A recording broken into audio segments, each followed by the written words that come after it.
Olá pessoal, eu sou a doutoranda Renata Vieira e hoje eu vou apresentar para vocês o meu projeto de pesquisa que é intitulado Papel da anexina 1 na cardiomiopatia diabética experimental, aspectos inflamatórios e depressão estrogênica.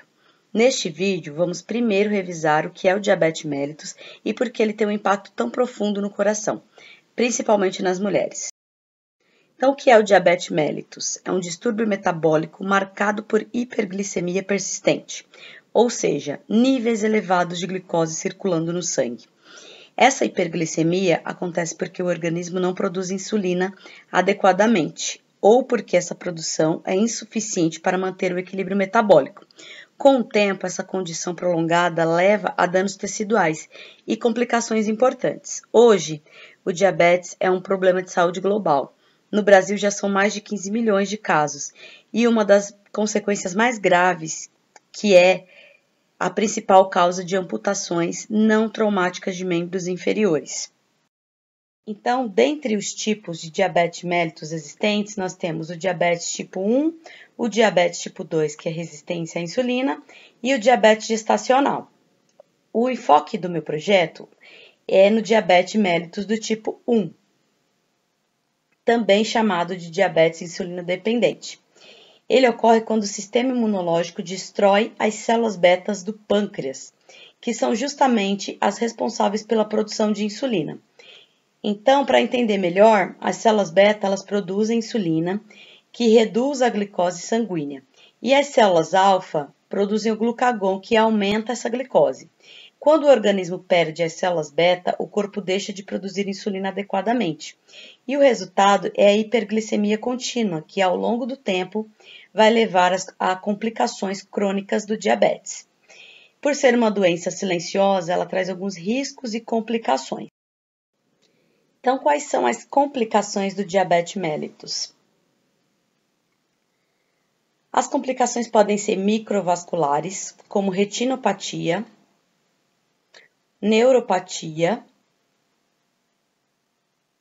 e nefropatia, que resultam da lesão dos pequenos vasos sanguíneos, ou também podem ser macrovasculares, que comprometem grandes vasos e estão diretamente relacionadas ao risco cardiovascular.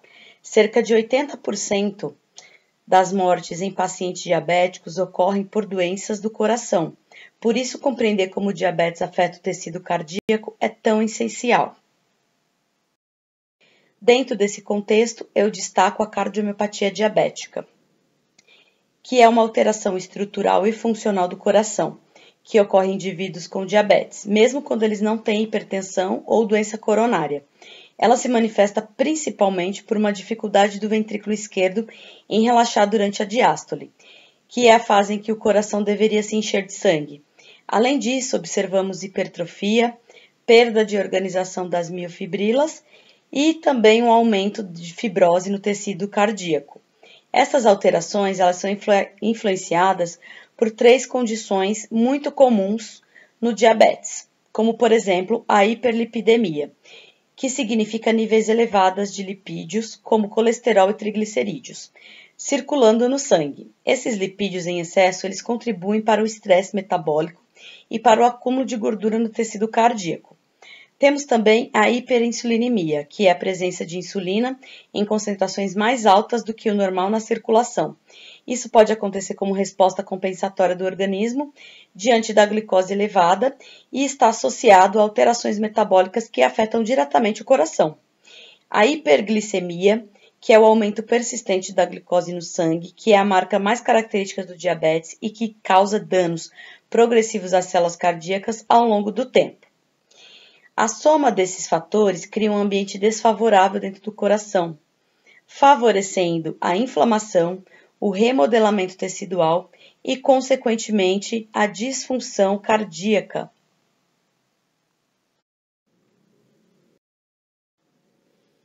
Então, de acordo com a literatura, quando analisamos essas condições em mulheres, o cenário é ainda mais preocupante.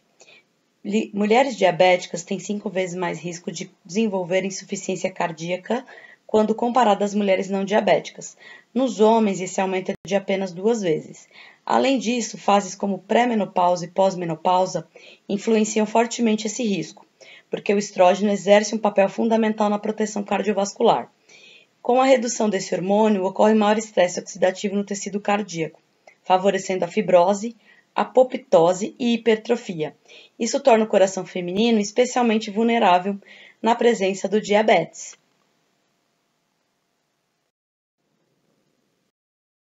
Eu destaco aqui a molécula central do nosso estudo, que é a anexina 1, uma proteína de aproximadamente 37 kDa, amplamente reconhecida pelo seu papel anti-inflamatório. Entre suas principais funções estão reduzir a produção de citocinas pró-inflamatórias, inibir a fosfolipase A2 e a síntese de eicosanoides, diminuir a migração de leucócitos, facilitar a remodelação de neutrófilos apoptóticos pelos macrófagos, ou seja, é uma molécula-chave na resolução da inflamação, o que é extremamente relevante para doenças como a cardiomiopatia diabética, que possuem um forte componente inflamatório. Então, o objetivo do presente projeto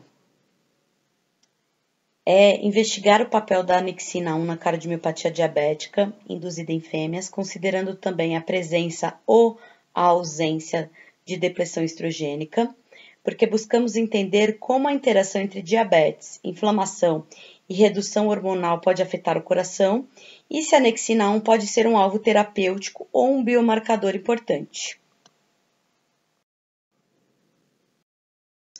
Aqui eu tenho o meu desenho experimental, que é o modelo de diabetes associado à depressão estrogênica, onde eu trabalhei com animais da linhagem C57 Black 6 do tipo Wild Type, bem como também C57 Black 6 knockouts para anexina 1, onde os meus grupos experimentais são grupo CHAN, grupo diabetes, grupo ovarectomizadas e grupo ovarectomizadas mais diabetes. 4 grupos para ambos os genótipos. A indução da diabetes foi feita através da aplicação intraperitoneal da streptozotocina, que é uma droga responsável por causar a morte das células beta pancreáticas. Essa indução foi feita por 65 mg por quilo, onde eu apliquei por 5 dias consecutivos via intraperitoneal no grupo diabetes. O grupo CHAN recebeu apenas o veículo. Após essa aplicação, eu analisei a 4ª, 8ª, 12ª e 16ª semanas a pesagem e a glicose desses animais. Para o grupo ovarectomizado, eu realizei uma cirurgia minimamente invasiva, onde eu removi os ovários desses animais a fim de simular a depressão estrogênica. Para o grupo ovarectomizadas mais diabetes, após a cirurgia da ovarectomia, onde eu confirmei que elas pararam de ciclar, eu comecei a indução também com a streptozotocina, 65 mg por quilo, por 5 dias consecutivos via intraperitoneal também. O grupo OVX recebeu apenas o veículo.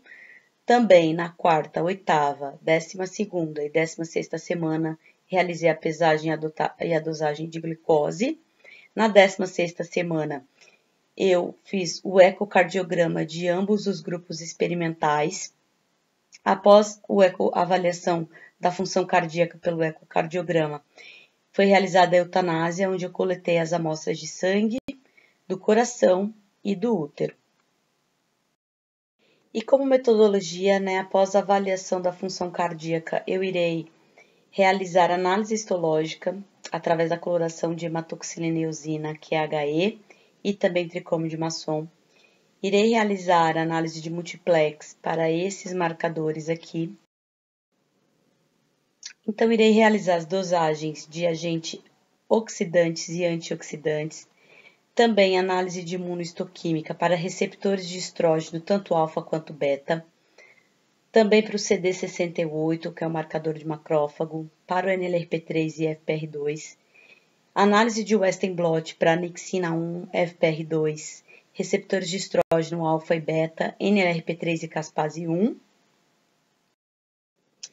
E como resultados esperados, compreender a fisiopatologia e os mecanismos moleculares envolvidos na associação entre diabetes e menopausa é essencial para avançarmos na saúde da mulher. Quando essas duas condições se sobrepõem, o coração passa a enfrentar um ambiente inflamatório muito mais intenso. Essa resposta pró-inflamatória altera o tecido cardíaco, compromete a homeostase e afeta diretamente a função do miocárdio. Dentro desse contexto, nós esperamos que a proteína anexina 1 exerça um papel importante como moduladora da inflamação, atuando tanto de forma anti-inflamatória quanto pró-resolutiva, ajudando a restaurar o equilíbrio celular. Ao identificar e mapear os marcadores inflamatórios que estão altamente expressos no coração nesse modelo experimental, acreditamos que será possível aprimorar o diagnóstico e a compreensão clínica da doença. Isso não apenas contribui para um cuidado mais eficaz, mas também pode trazer benefícios econômicos importantes ao permitir intervenções mais precoces e precisas. Se você aprendeu algo novo, compartilha com seus amigos. Até mais!